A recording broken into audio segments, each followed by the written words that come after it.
people, I need a go, no-go for the Geek News Central podcast. Digital archive recorders. We're go fly. Microphone. We're go fly. Video feed. Go. Web browser. Go. RSS data stream aggregator. Go fly. Interflux Toddism suppressor. All right. I'm confused. Host readiness check. Welcome to the show. Welcome to the show. The Geek News Central podcast is a proud member of the Tech Podcast Network. If it's tech, it's here. All right, ladies and gentlemen, we are ready to go. Cue Todd in 5, Button, who's got the button? 4, There is no cause for alarm. 3, Everybody hold on to something. 2, Just press the button. 1. Showtime. Welcome to episode 1058. It's Thursday, September 3rd. This show is sponsored in part by GoDaddy.com and listeners just like you. Great deals from GoDaddy can be found at geeknewscentral.com/GoDaddy. You can support this show today by becoming an insider at geeknewscentral.com/insider. Hey everyone, welcome to the show. Of course, my name is Todd Cochran. I want to welcome you to the show today. Got a great lineup. And yes, I'm going to talk about the Hadron Collider being used as a Stargate, and something that completely happened by surprise. You're going to laugh. It's very ironic, but we'll talk about that in a few minutes. But hey, everyone, and of course, all the other news stories as well. I want to give a warm welcome to the Ohana, longtime listeners of the show. I want to thank you for being here. I want to give a warm welcome to any new listeners or viewers of the show. Thanks for checking the show out for the very first time. You can take just a moment, really, and get connected with the show. That's very easy to do by going over to geeknewscentral.com to subscribe to the show on the website, or just get hooked up with the newsletter as well. The newsletter contains everything I'm going to talk about during the show today. We want you to visit Geek News Central daily to go over and read all of our great content. There's a great piece up by Jen, one of our writers at Geek News Central, talking about Hulu offering commercial-free viewing. Talk about that a little bit as well, and some other articles that are on the website. Don't forget our partner shows, Health Tech Weekly with Jamie Davis, a Gadget Professor, Mr. Don Bain, The Elder Divide with Todd Ani, the Pro Gear site, and of course, the new media show with myself and Rob Greenlee. And of course, we got a couple of shows we're going to be launching soon, a little bit delayed. One of the hosts on one of the new shows is getting operated on, so they're not making the switch over until he gets back from that. But you can email me real easily. geeknews@gmail.com is a place to send comments about the show, comments on articles that you found, crackpot stuff that you may find. But definitely want to thank all of you that do email the show, and those of you that follow me on Twitter, Facebook, Google+. You can catch me there, hang out with me. I'm online most days, so definitely want to catch you on non-show days as well. Of course, you can watch the show on the Roku, on Apple TV. You can listen on the Amazon Echo. Just tell Echo that you want to listen to Geek News Central. She'll find the show for you. Of course, you can catch the show on Stitcher, and also, of course, over at Blueberry.com. We are members of the Tech Podcast Network over at techpodcast.com. This show is the longest continuous running podcast for having a single sponsor, and that sponsor, of course, is GoDaddy.com. GoDaddy's been with us 10 plus years, providing great deals for you, and lots of great savings. Our savings roll right into September with our promotion codes continuing from August with a 30% off new product purchase, 99cent.coms on newer transfer domains, and the dollar deals, $1 a month for 12 months to get a website builder, free domain, and a Microsoft Outlook email address, $1 a month economy hosting, again, $1 a month for 12 months, $1 plus 1 plus 2, yeah, you got my drift, $12 a year, $1 a month to manage WordPress hosting for the first year with a free domain. All those deals can be found at geeknewscentral.com/GoDaddy. We want you to use the promo codes at the website at checkout, or just click the link on the website if you know exactly what you want to get over to GoDaddy and pick up a great product or service. So again, we want to thank GoDaddy for being a sponsor here at Geek News Central at geeknewscentral.com/GoDaddy to find all the details on the deals. Okay, just real quickly here, before we get into the content, rain, and more rain. I was this morning at the house. It started raining, and I don't think in the near 18 to 19 years that we have lived here in Hawaii, that I have ever seen it rain so hard for so long. I probably had literally 3 inches of water in the yard. I just sit there astonished. It was just like this cloud, this massive cloud, parked itself over my house and dumped and dumped and dumped and dumped. It was like for an hour straight.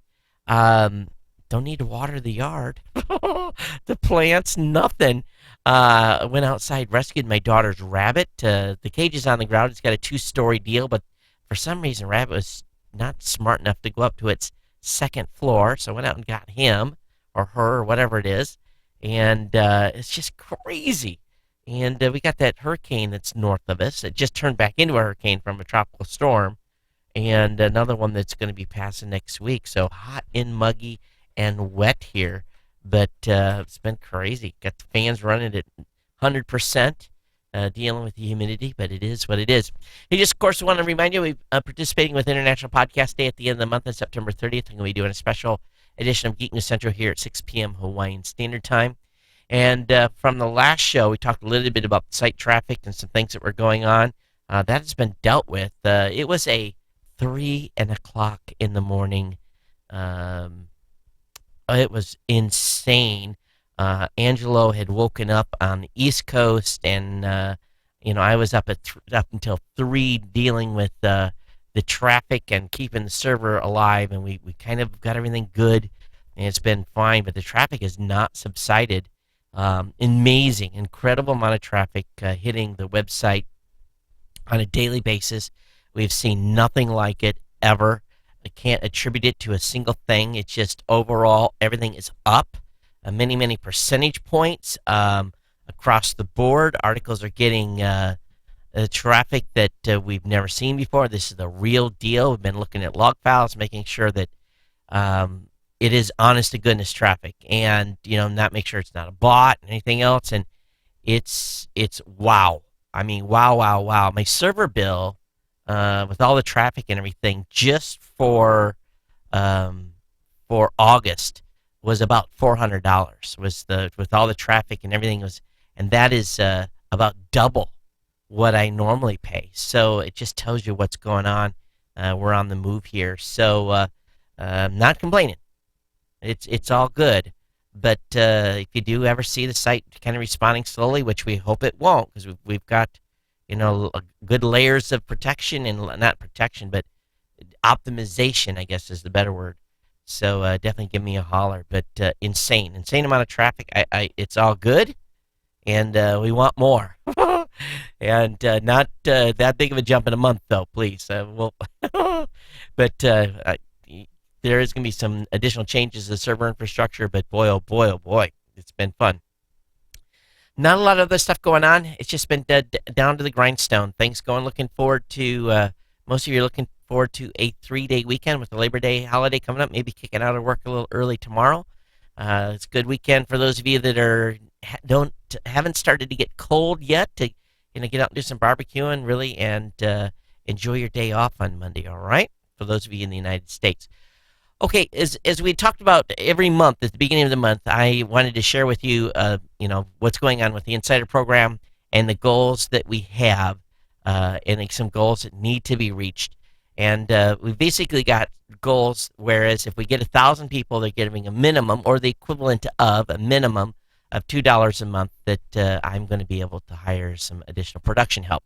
$5,000, or if 5,000 of you gave $2 a month, I could hire help, pay rent, and move this studio to a real studio.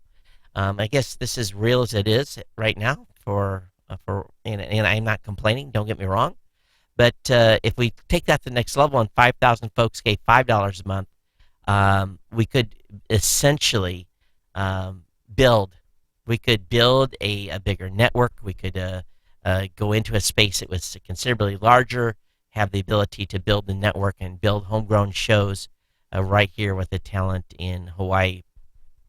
And if we really got crazy and 10,000 folks gave $5 a month, we could cover 12 additional events a year. We cover NAB, we cover CES.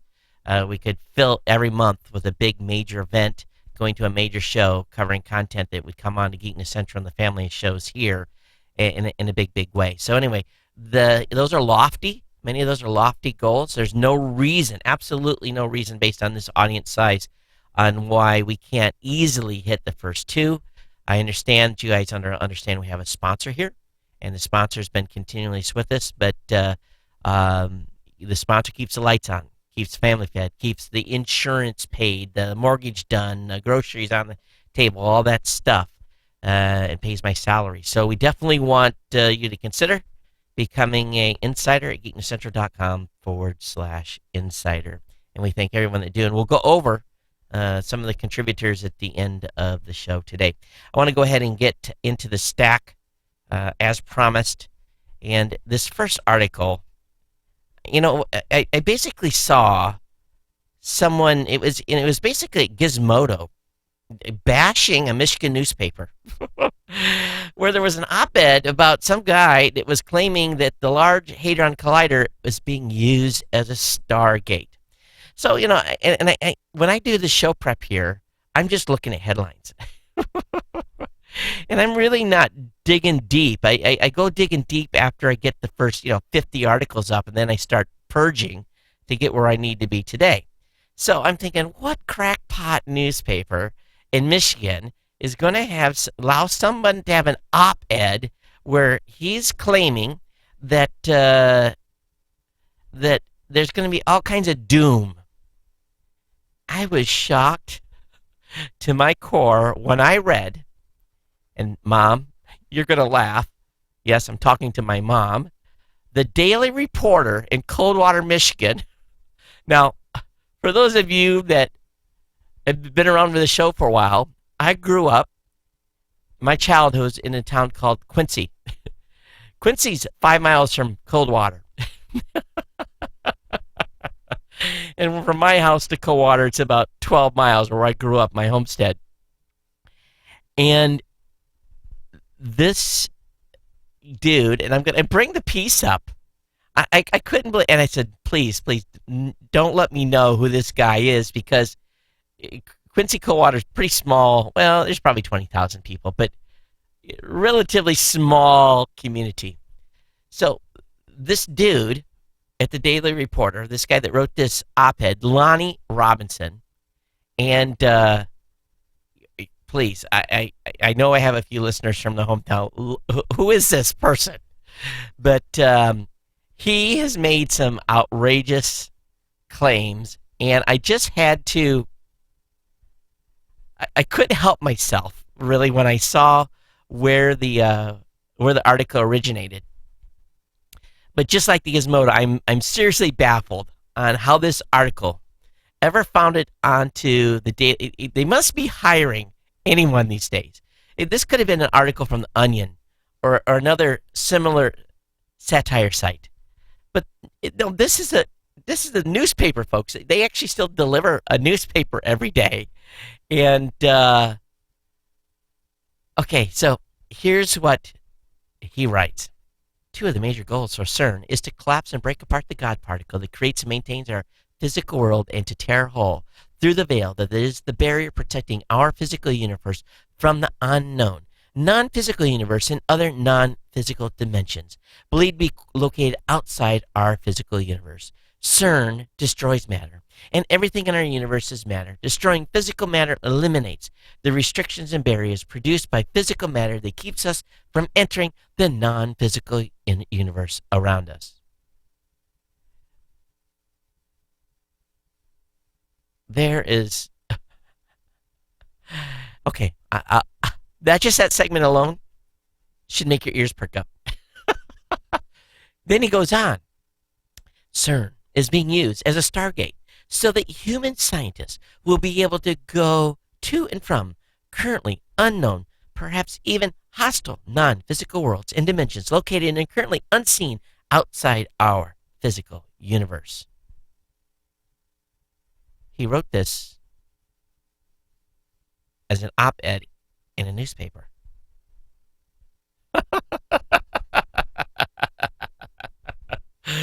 Was he drinking and watching Stargate?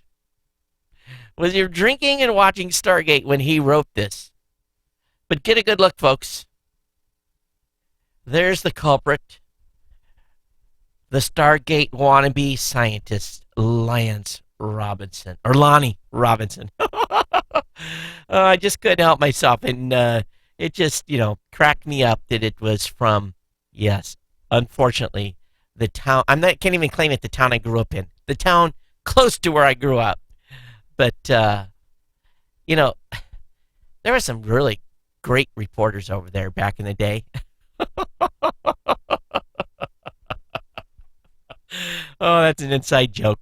But anyway, small hometown newspaper, okay? All right, let's get on to something more serious, and it's a little bit of a discussion point. Here's a question over on makeuseof.com, and it talks about should companies be allowed to keep security breaches a secret? And there's actually being discussed and some legislation being put forth in which, entitled in a piece of legislation called the Data Security and Breach Notification Act of 2015, which was read twice and referred to the Committee on Commerce, Science, and Transportation in January, where they actually talk about levels of breach, where you have to report almost immediately if there's a personal information more than 10,000 individuals, a database containing PII of more than 1 million individuals, federal government databases, personal information of federal employees or contractors. Those would be immediate reportables. Where other stuff, where it would be less notifications, where it would permit companies to do analysis, a little deeper look, to make sure if there was really truly risk to the customers. So, I think disclosure is always the best policy. But they're being proposed that companies should be able to have a little more time and determine if there was really true risk. I think that's a huge gray area. Would we have wanted Target to sit back and, kind of analyze a long time? Really those are big events that need to be reported as soon as possible. But do you think some companies should be able to keep some things private? As if you're sitting back and you're a business owner or you work at a company and you think about a breach at your company where maybe your personal information, the customer's personal information wasn't released, but maybe it was some source code or something like that. Should you be able to keep that a secret?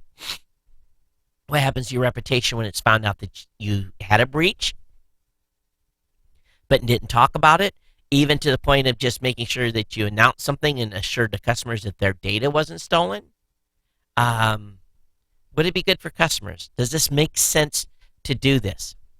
And we know that millions of credit cards essentially are being hacked, breached every year. And it costs a lot of money for replacement, fraud that goes on those cards, the whole 9 yards. So I'd love to hear from you. I'm kind of on the fence. I understand that if a company has a breach of code that doesn't touch customers, but could that code then be gone through and figured, okay, what can we do to exploit it to go after customer data? So keeping any sort of leak a secret sounds kind of crazy, but is it? So I'd love to hear your thoughts. geeknews@gmail.com is a place you can drop me an email. I want to hear you weigh in. Whether you think Congress should be in the business of being able to say A or nay on this and be able to set thresholds. I'd love to hear your discussions. Over at spectrum.ieee.org.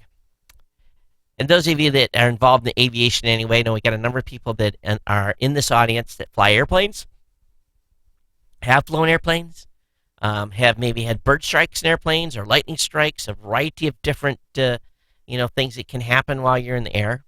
I know that I've been spending 24 years in the Navy, having flown for 20 years of that had many experiences of bird strikes and lightning strikes and stuff. So the question is being raised, what might happen if an airliner hit a small drone? So let's define small. And let's define where the drone hits. Number one, it's not good anywhere. Okay, that's number one.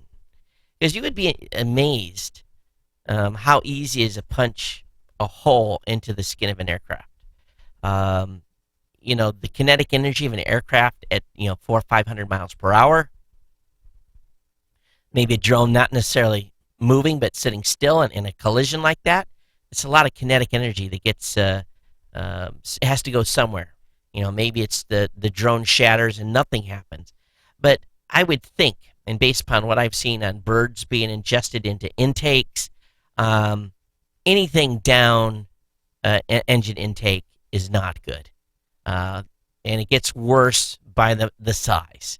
Even if it is plastic and electronics, that being ground up at hyperscopic speeds through that jet exhaust is, or that basically that drivetrain is not a good thing.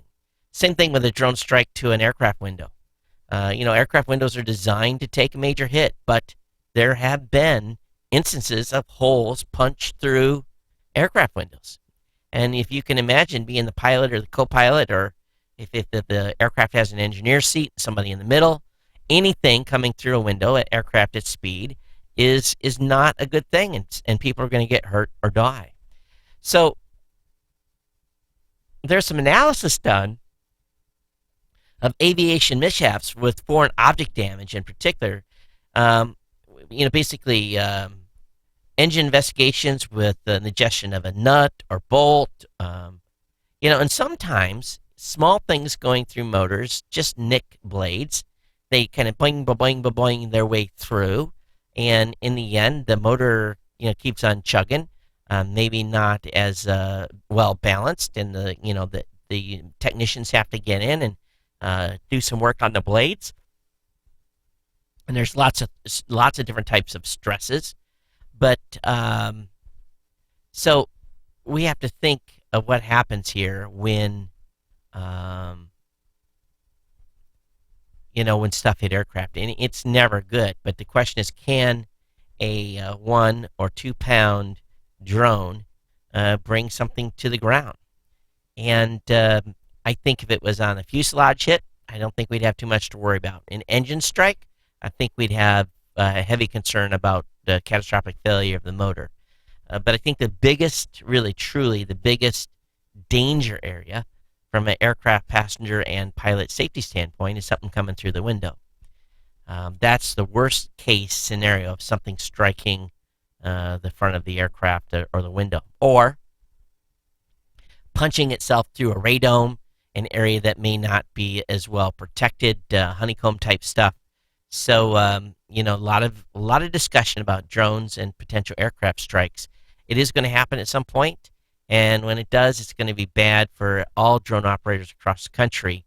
But love to hear what you guys think. And, some of your aviation guys, what do you think about a DJI drone hitting an aircraft? And love to hear your analysis if you have time to send anything in. All right, this week is there's the IFA 2015 is happening, and there's some products out that are getting a little bit of press, some eye-appealing stuff. This first thing that I've got up on the screen is, and I'll have the link for those of you listening in the show notes, is called the Nito Botovac Connected Robot Vacuum. So that's a pretty cool little item, nice design. Then we've got the Samsung UBD Blu-ray player. We've got something that's called the Samsung Sleep Sense. It basically slips under the mattress and tracks our movement and does some reporting back on what we're doing while we're sleeping.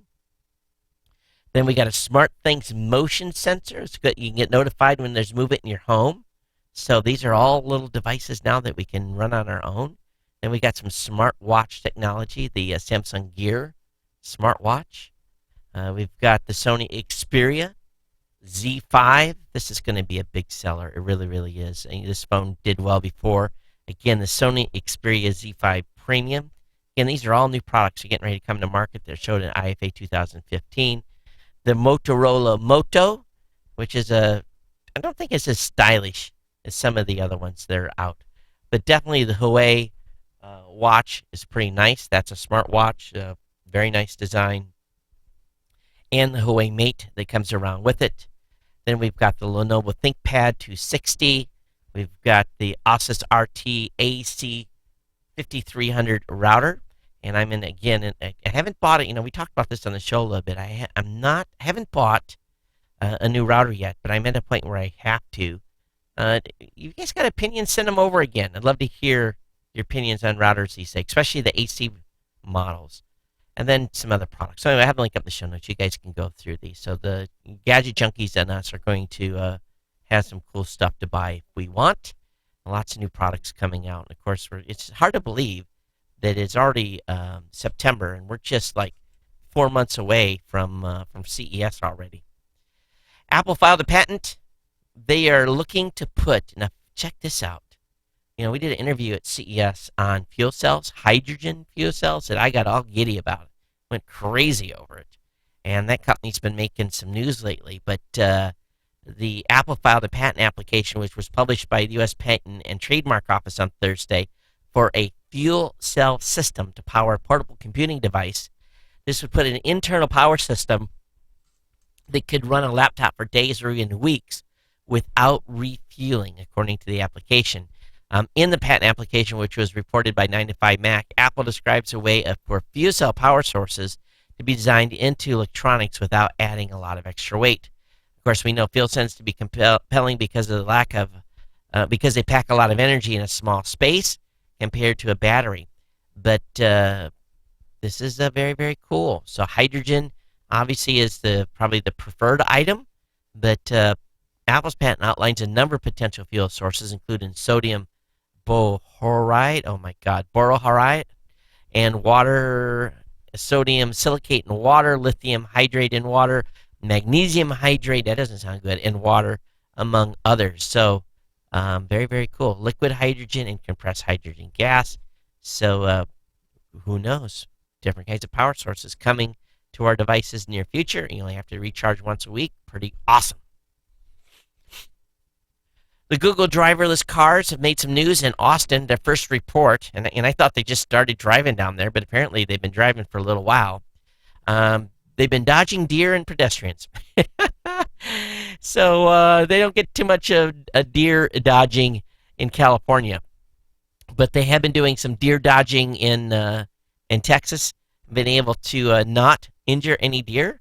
But there was one instance where a pedestrian was walking in between vehicles, and the driver of the Google car saw the pedestrian, took control of the vehicle, and slammed on the brakes, which caused an accident. Someone was rear-ended the Google vehicle because the driver a little bit overreacted. They said if the driver had allowed the car to, the smart car, I guess that's probably the best way to say it, to stop itself, that the accident probably would have been avoided. So it just goes into, do you trust the machine or do you trust yourself? And, you really can't fault the person one way or the other. This particular piece, the next piece I'm going to talk about, I really didn't hear anything about before, and I must have missed it in a previous news article. But early this March, the BBC did share their plans with the rest of the world that they will be working on a Grand Theft Auto feature-length drama.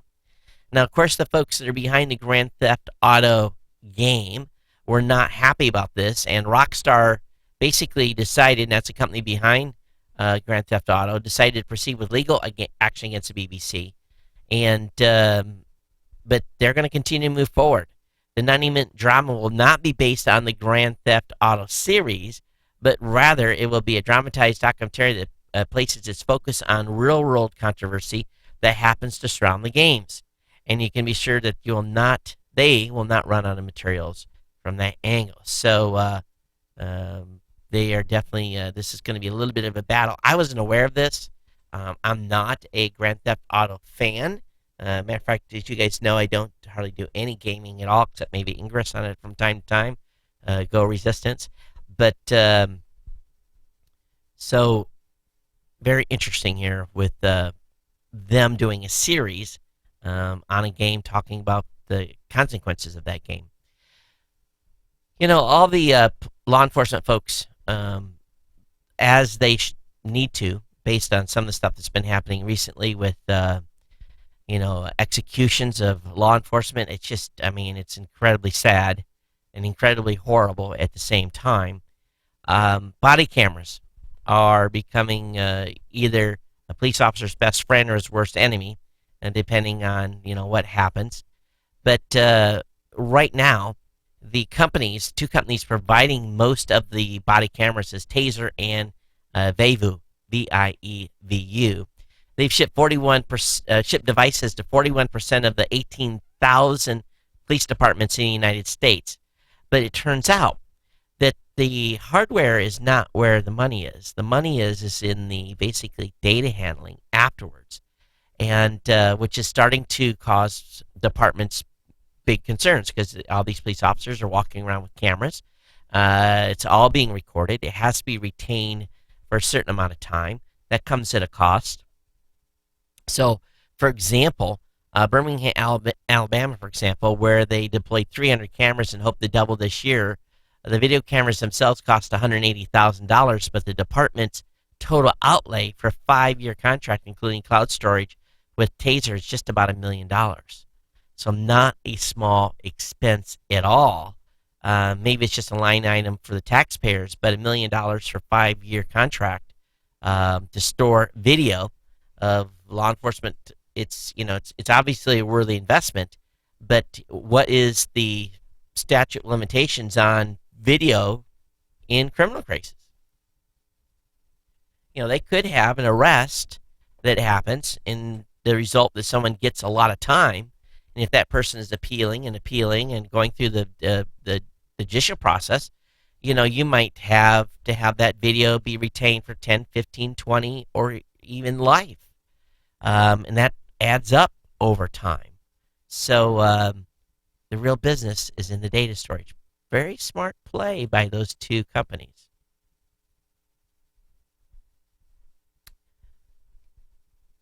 My family, we're fortunate enough, as I was growing up, to be able to work on a farm. We had a woodlot, or basically, as we like to call it, the woods.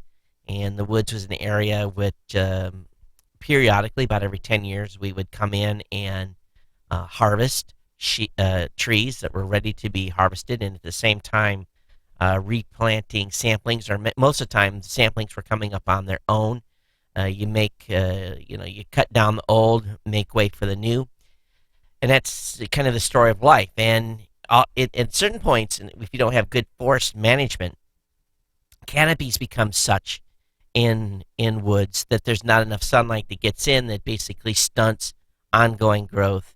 And that's what happens with nature. Nature burns stuff off and allows new trees to come in and grow. But they're saying today that Earth today supports more than 3 trillion trees. That's 8 times as many as folks thought we had a decade ago. And but they're saying that number is rapidly shrinking, according to Global Tree Survey released today.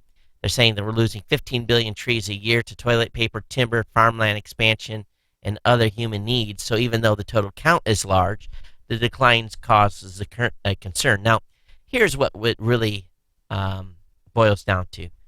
There's great conservation in the United States, Canada. The lumbering that's going on, the timbering that's going on. They come right in behind. They replant.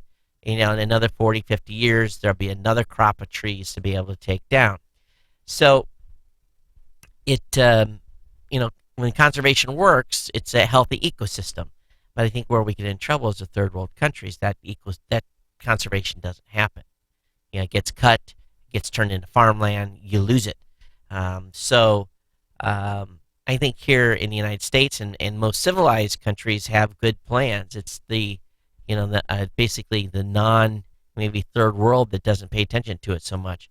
But I don't think there's a lot you can do about it until economies grow and people get smart and get concerned and change their ways. But it takes a long, long time. There's a great story over on Ars Technica, and I had to smile. There was some similarities, and I'm just going to read the title of this for all of you. And we just talked about Windows 95 celebrating 20-year birthday of Windows 95, right? And I started really messing around on computers probably 84, 87, 90, yeah, maybe 84, probably 88, 89, 90. The bulletin board scene is on pretty heavy by that point, running my own BBS. But this story says, I met my first girlfriend through Windows 95, an internet love story. So any of you that, let's say, are 40 and 40 and older. Those of you that listen to the show that are 40 and older, you're going to want to read this particular article. I think you're going to get a kick out of it. You're going to smile. There's going to be some similarities, especially those of you that have been geeks for a long, long time. And those of you that are younger, that are younger than 40, you may get some insights into how things were back in the day. And being able to kind of say, really? You really had to do all that? But anyway, it is kind of funny. So I'll have the link up in the show notes. I'm not going to spoil it for you. I'm going to let you read it. But I think a lot of you will be able to relate. Now, I didn't have a long-distance relationship with a girl over the online world. I didn't get that far. Because I think I was actually, when I started getting involved in computers, I was on my first marriage. So, and yes, I've only been married twice. But the first one only lasted, I think, 4 years total. But anyway, it is kind of a funny article. I'll have that link in the show notes for you to take a peek. And again, I met my first girlfriend through Windows 95. You can now download Amazon Prime Instant Videos and watch them online. So if you have Amazon Prime, there's a primer article for you to check out. I'll have a link up in the show notes for that. At the same time, we talked about the drone concern of aircraft strikes. DGI is also concerned about Amazon and Google that are trying to put legislation forth that could restrict hobby drone flight. There's a serious effort by Google and by Amazon to set up corridors, drone flight corridors, and restricting other private flying in those areas. If you have a drone and you're worried about this, I need you to read this. This is on peaceworld.com. In essence, we may have to go to battle here soon to protect our rights to be able to fly our drones legally in airspace that we're legally allowed to, just like model airplane folks are, under 500 feet and not within 5 miles of airports. So I'll have this up in the show notes. We definitely need to watch this and keep abreast of what's going on. But Google and Amazon are definitely using the legislative process to try to get us shut out a little bit. And DGI is worried. We should be worried as well. Now, when I was in New York, I told you guys I used Uber. Absolutely loved it. Of course, I was just calling Uber vehicles by myself. I wasn't doing any of the carpool versions of Uber or Lyft. Uber, Pool, and Lyft Line are basically where you can share a ride going someplace. But it turns out that men and women are starting to find out that during certain times of the day that it pays off to use Lyft Line and try to make conversation with your riding partner, which typically will be a person of the opposite sex. So, and actually a little bit of guys are starting to kind of figure out times and places, good, and gals are too, and how to connect and make connections. And so they're saying it's being more effective than Tinder. I've never used the Tinder app, have no idea how it's even used, but appears that Lyft Line and Uber Lyft are being used as a new way to meet someone, which, if you think about it, it's kind of sad.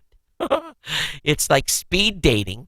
One guy says he's using it in the midnight to 2 a.m. hour as kind of a, how we should say it, an attempt to hook up. So it is kind of hilarious. But for those of you that are younger, that are single, this may be a new way to meet someone.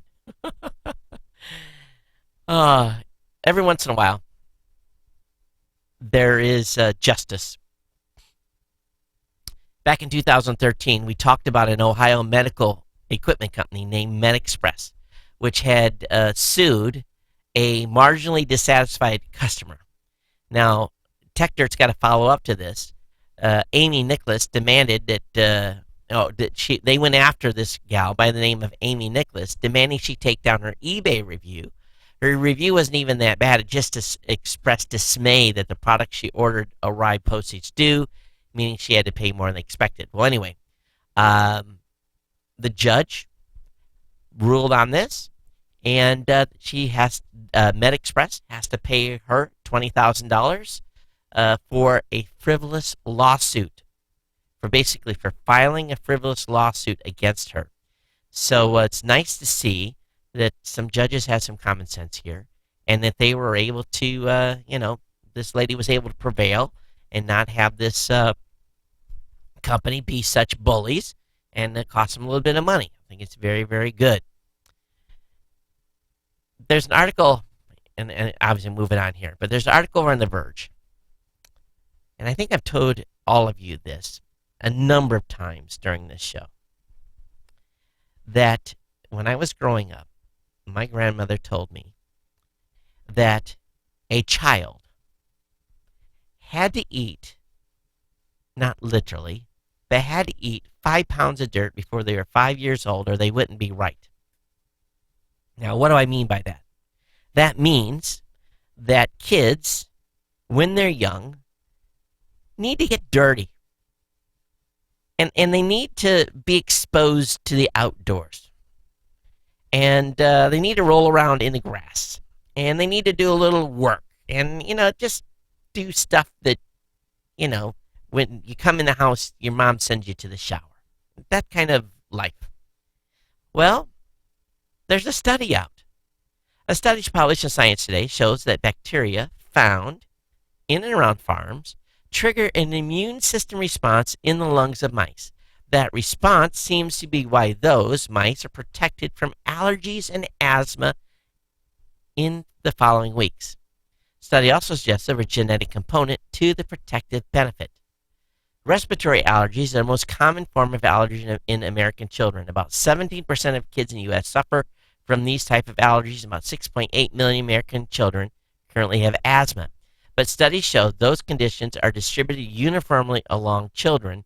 Children raised on farms, most notably dairy farms, have extremely lower rates of allergies and asthma. So here's what it boils down to. And why isn't that page updating? My thing froze. It's because these kids are not getting dirty. Kids are, they're coming in the house, and mom is having to, wipe them off and keep them clean. This happened the other night, too. On the TriCaster, I have this application called IVGA. And what it does is it allows me to take the screen that's up on one computer and show it on the other screen. And, okay. Why do I have an IP address? This is weird. So let me try this again. And let me try launching this. Because I was going to show this. I had a dramatic moment for those of you that were watching. It was ruined by by this stupid thing here. All right, let me send that again. Oh, it's not going to work. How come? So we may not have any update to... but anyway, so here's the picture. If this, it's this young lady that's, scratching a dairy cow's head. So, parents, don't be so much a rush to take your kids and scrub their hands. Let them get a little dirt on them when they're young. Not to the point where it's grossing you out, but, let's the kids get some exposure to stuff, okay? And I think that'll be, I think we'll start to see less people having issues with allergies. I really, really do. How many of you Windows folks, and I'm a Windows person, have heard about God mode? I may be forgetting something. But what the heck is God mode in Windows? I'm reading the article and I'm like, okay, I didn't know this. Maybe I did, but I forgot. Maybe it's my age. But there's something called the God feature, or God mode, that has existed in previous versions of Windows dating back to Windows XP. But if you recently switched to Windows 10, you might find it useful in finding things within the new operating system. So they take you through the process of how to activate God mode, by how to bring up a folder, by how to, and again, I'm looking at this, and there's actually a screen where it has everything. It lists all the administrative tools, how to set up a variety of stuff. It's just got all this cool stuff in it, and I was, to be honest with you, I was not at all familiar with the God mode. If you've run God mode, can you help a brother out? I'd like to hear exactly what you're using God mode for. I'll have the instructions on how to set it up, but I'm feeling really stupid at this point, not knowing exactly what that did. All right, the Labor Day holiday's coming up, and it actually may be a good time to buy a car. So 5 of the best Labor Day deals in the country, according to Edmunds: the 2015 BMW 3 Series, the 2015 Chevy Volt, the 2015 Honda Civic, the 2015 Toyota Prius, and the 2015 Volkswagen Passat.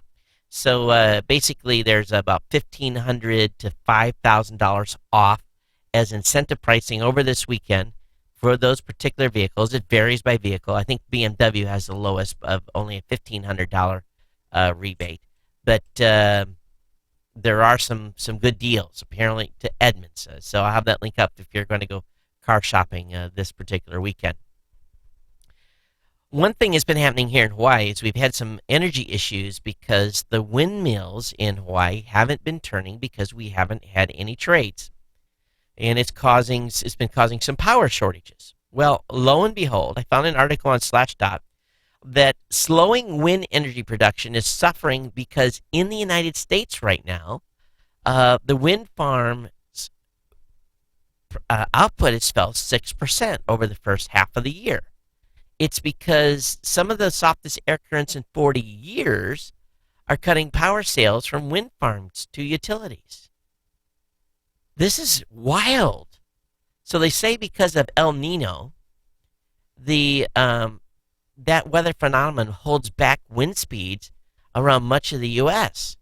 And they've never anticipated a drop-off of wind resources they've witnessed over the past 6 months, said David Crane. Wind generated 4% of the U.S. electricity last year, up from 0.4% a decade earlier. But this year, U.S. wind plants' capacity factor has averaged just a third of their total generating capacity, down from 38% in 2014. So that's crazy. So it's happening here. It's also happening in the mainland United States. Just really, really odd. It really, really is. In exciting news, a completely paralyzed man walks in a robotic exoskeleton. Working with a team of UCLA scientists, a man with a protracted and complete paralysis has recovered sufficient voluntary control to take charge of a bionic exoskeleton and take many thousands of steps using a non-invasive spinal simulation system that requires no surgery. This claims to be the first time that a person with such a comprehensive disability has been able to actively and voluntarily walk with such a device. This is incredibly exciting. It really is, to be able, at some point in the near future, to give paralyzed people their life back. And again, I'm not saying they have give their walking life back. Let's be more correct, because I know lots of folks are paralyzed. They have very full, productive lives, but let's be honest, every one of them would like to be able to stand up and do something. That's just, let's be realistic. And this exoskeleton is going to make that, sounds like it make that possible. Also, if you use Uber, if you share your ride information, that information kind of becomes public. Some people were thought that it was a security issue for Uber. It's not. So when you get out of your Uber car, you can share that you've just done a ride. I didn't do any of that in New York, but folks that do, be aware that those trips are logged and basically can put up online.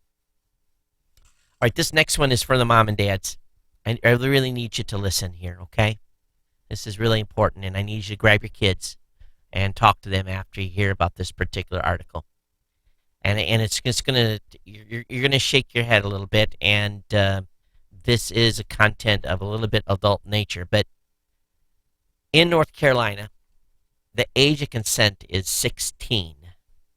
Okay, so those of you listening to the audience understands what the age of consent entails. But later this month, a North Carolina high school student will appear in a state court and face 5 child pornography-related charges for engaging in consensual sexting with his girlfriend. Now, listen to this. What's strange is that of the 5 charges he faces, 4 of them are for taking and possessing nude photos of himself on his own phone. The final charge is for possessing 1 nude photo his girlfriend took for him. There is no evidence of coercion or further distribution of the images anywhere beyond the 2 teenagers' phones. Similarly, the young woman, who was originally charged with 2 counts of sexual exploitation of a minor, but was listed on her warrant for arrest as both perpetrator and victim. Yes, you heard that correctly. The case illustrates the bizarre legal quandary that resulted in state law being far behind technology, unable to distinguish between predatory child pornography and innocent but if ill-advised behavior of teenagers. On July 21st, the young woman took a plea deal whereby the felony charges were dropped, but she pleaded guilty to a misdemeanor charge, which will be expunged after she completes a year of probation. Over the next 11 months, she is not allowed to possess a cell phone, among other restrictions. Neither of the Fayetteville, North Carolina students nor their lawyers immediately responded to a request for an interview. Now, both of these kids were of the age of consent. So they could look at each other, and they could touch each other and not be arrested and put in jail, yet they were charged with child pornography for taking a picture of one another.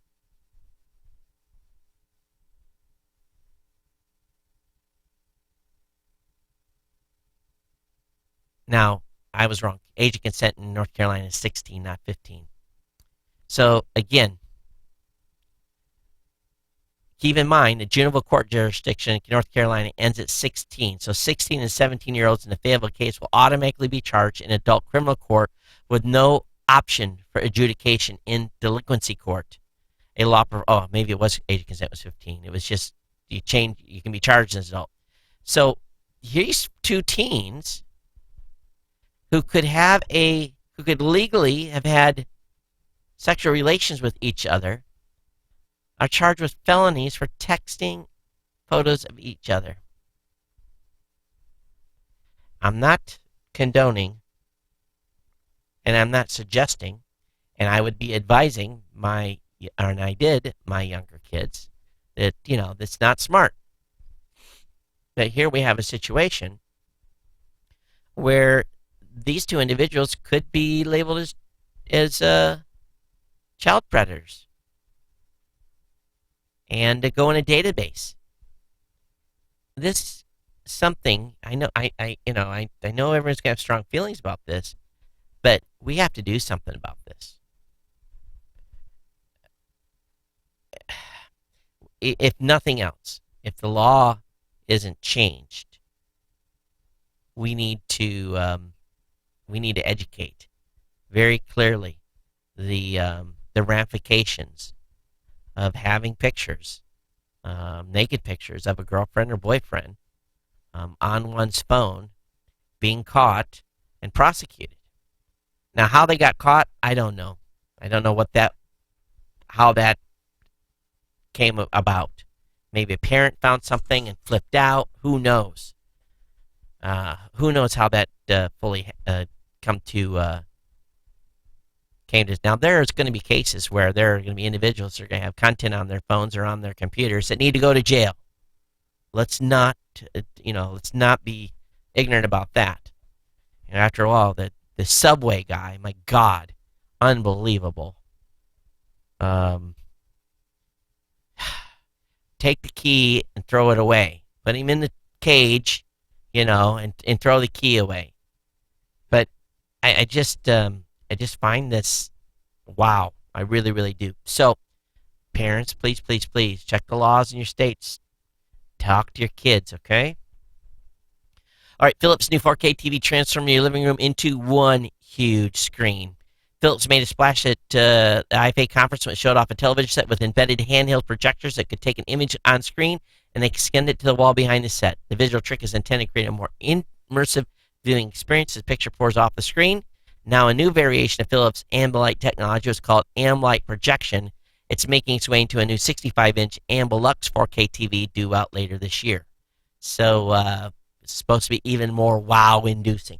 So if you like that kind of thing, or like this, how it basically enhances the viewing system, I have a link up in the show notes for you. This next article, I'm going to skip that. A company called, basically a PR company called 6S doesn't want Apple to name their next iPhone the 6S. And they've been going around New York asking them to call the next phone a 7. Very, very weird. Also, talking about a drone, there's a cool video. Watch a drone fly by Apple's gigantic spaceship campus. This is amazing. So this Apple's new donut-shaped campus will house 13,000 employees, and they've got a drone flyover of it in progress. 176 acres and $5 billion. But anyway, very, very cool video. And so a little bit of time-lapse stuff, too. So link will be up in the show notes on that. It's going to try to show it on your screen today, but I can't get it to stupid thing to revert. All right, let's see here. What's up next in the stack here? Oh, and down in Australia, they've got a big issue with a certain type of starfish that has been destroying the reefs, and they've come up with a robot that can detect the starfish. And this is an invasive species. It's not a starfish, I believe it's native to Australia, but they've got the ability to go in with the robot and identify the starfish, go in, hold them so they can't move, and then stab them with a poison. So they're going to have a robot going around killing starfish. I thought that was pretty ingenious and a way to clean up the reefs, of getting rid of that species so that the reef can recover. Very awesome. Very, very awesome that they were able to do that. And it's very effective. I watched the demo. Google's going to double down on a number of health conditions and search results. So you're going to be able to figure out what's really wrong with you a lot better. So Google will expand their medical condition database and enables you to print out those conditions to give to your doctor. I think doctors probably hate when we Google our issues. You can walk and say, "This is what's wrong with me, doc. Write me a script." It won't be long. And maybe it's already the case where you can just have a little consultation over the camera. The doc's going to be able to hook you up to a cuff and get your temperature, and through some of these, some of the wearables, they're going to figure out what's wrong with this. And we're not even going to have to go to the doctor. The sooner the better. Major Windows 10 update expected in November. That should not come as a surprise. We've already know that Windows has been steadily rolling out updates for Windows 10, but they're going to have a huge one in November versus what they thought it was really going to come out in October. So November. If you're a T-Mobile user, T-Mobile lets you dial up a video chat just like a regular call. So they've launched a video calling feature again that you can access straight from your smartphone stock phone dialer, and it's called T-Mobile Video Calling. And there's no need to search.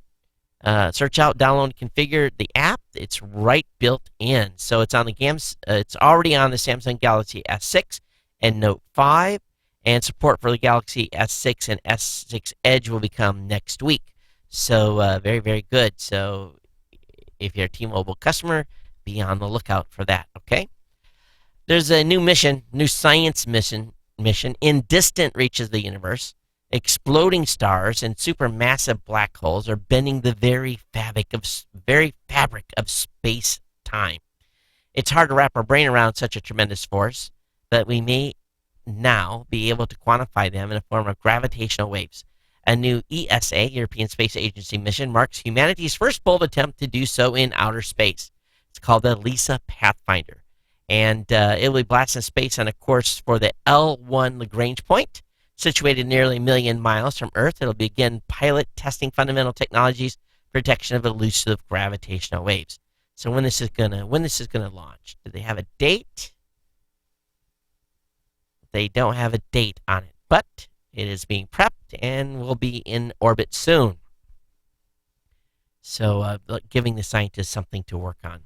The tech giants have settled their anti-poaching lawsuit. This is the lawsuit's been going on a while about them not allowing companies to recruit and vice versa. So the anti-poaching conspiracy has essentially reached its conclusion. U.S. District Judge Lucy Koh has approved the $415 million settlement suggested by Apple, Google, Intel, and Adobe earlier this year. So the four tech giants have long been accused of agreeing not to poach either employees. So what that's going to mean? There's going to be about 6,000 workers will reportedly collect about $6,000 each. But who wins here? Again, the lawyers. The lawyers are going to win $81 million in fees. And no. The lawyers are going to be awarded $40 million, with the rest of it to be turned over to the employees.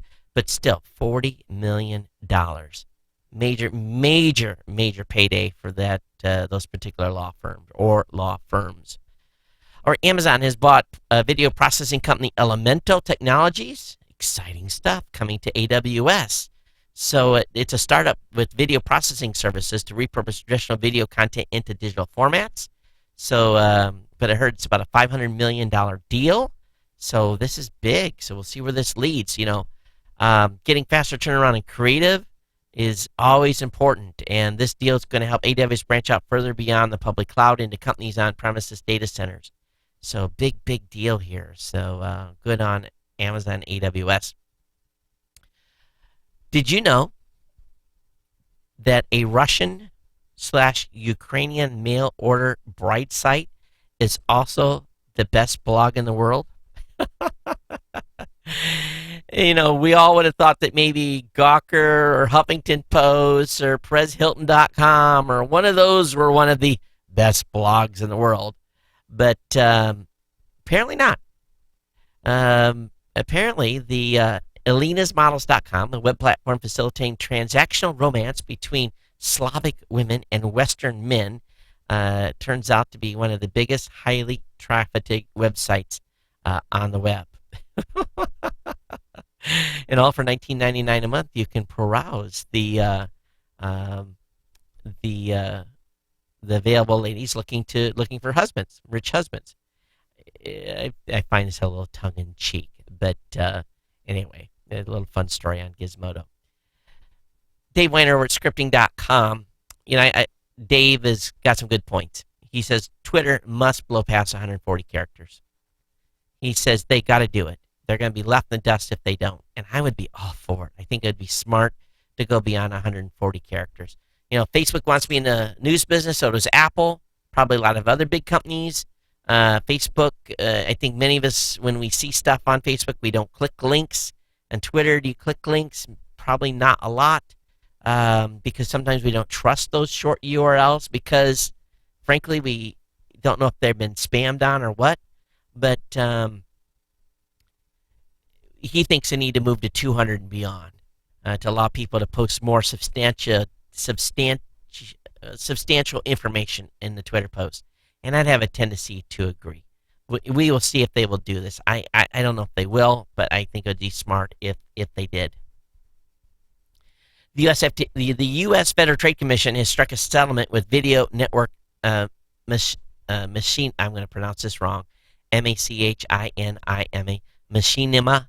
Machinima over allegations that influential YouTube broadcasters were improperly paid to endorse Microsoft Xbox One. So basically, people were doing promotions and not doing disclosures. So no clear labeling on videos and so forth on paid endorsements. Anything that I ever do on this show that's a paid endorsement, you guys will know. Absolutely. There will never be an endorsement of a product on this show unless I have tested it and signed off on it, and I will let you know if it's a sponsored piece as well. All right? Okay, last couple articles for tonight is Woz is accused of stealing traffic data ahead of the Google acquisition, so this is not going to bode well for Google. They're going to get sued here, or they are being sued. Apparently, Woz was taking some information from some third parties. Naughty, naughty, naughty. And at the same time, a win for consumers. U.S. prosecutors and some federal law enforcement agencies will now need to obtain a search warrant to use devices that track cell phone locations under a policy announced by the U.S. Department of Justice on Thursday. So that's big, big, big, big, big, big, big news, okay? All right, that's going to wrap it up for the content for today. I am going to load up my inbox here, and oh, that's weird. All right, let me go ahead and click that, and I'll move up here. If I can get to the right, oh boy, I don't have this all stacked, of course. Let me go down here. I can maybe get through this for you guys without making too many mistakes. And if I miss your name, I apologize. I want to thank Ryan, Michael, Andrew, Barry, Dale, Nigel, Bo, Kirk, Denise, Richard, Ken, Gary, Deborah, Andy, Todd, David, Curtis, Michael,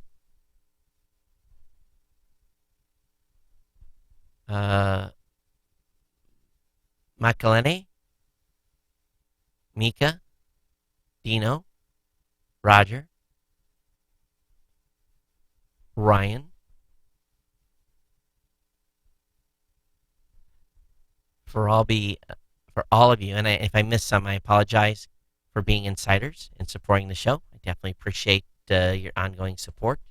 It's greatly, greatly appreciated. Got a lot to do. We've got a big month ahead of us. Possible potential 1 week trip. Sam, it's not confirmed yet. Yes, Sam Garcia might be coming your way.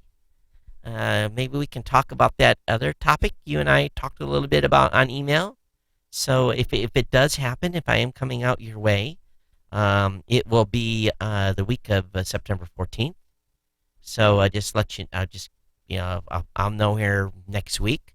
But a little consulting thing came on, so definitely maybe coming out your way. And if I am, first stop is going to be Frontier.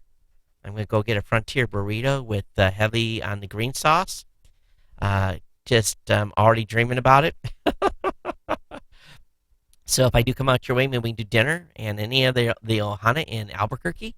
If you're within striking distance, if you're want to come out, we'll set a date to do dinner one evening if you're in the Albuquerque area. So again, a potential trip, not guaranteed yet. I'll know probably again Tuesday or Wednesday of next week. A little late to get tickets, but this just popped today on a call that I was on. But more details on that. But right now, will be 2 full shows next week, of course. And if I'm on travel the week of the 14th, there will be shows while I'm on the road. They'll be audio only. But if you've got comments on today's show, geeknews@gmail.com. Oh, did I have some? Let me see what I had in the inbox. Did I have stuff from the last show? Let me look. Today is the 3rd. The last show is on the 31st. Oh, I did. Got an email from Jeff. He says, "Hey, Todd, Google is reportedly announcing new Nexus phones on September 29th. And you sent this to me on 9/2. Okay. I got an email from Bree. Todd, I posted this to Facebook Wednesday morning, but if you didn't see the short article on NextGov, you might want to take this look. Here are the 10 shadiest web domains on the internet, and I have a link up, on that for all of you. Got an email from Robert. He says, "Hey, Todd, your questions about what others listen to. Here's something else. Podcast of Tara Brach. Tara Brach, BRACH.com. And he says it's a good show to listen to. So I'm going to add that to my playlist, Robert. I definitely appreciate it. Thanks for that suggestion. I got an email from Randy. Oh, yes. We heard all about the mysterious streaks of light seen over the Hawaii skies. I missed it. But a lot of people here saw it. Apparently it was some sort of a satellite or something that was coming in and breaking up. May have been Chinese. So anyway, very, very good. So anyway, Randy, Robert, Bree, and Jeff, thank you for your emails to the show. And again, what are you listening to? What podcast are you listening to besides this one? I want to hear from you. I want to know what's in your devices. What are you listening to these days? Send that email to me at geeknews@gmail.com. If this has been your first time watching the show, don't forget, get over to geeknewscentral.com and get subscribed. I want to thank all of you for being here, being part of our Ohana. We'll see everyone on Monday. Everyone take care. We'll see you next time. Aloha.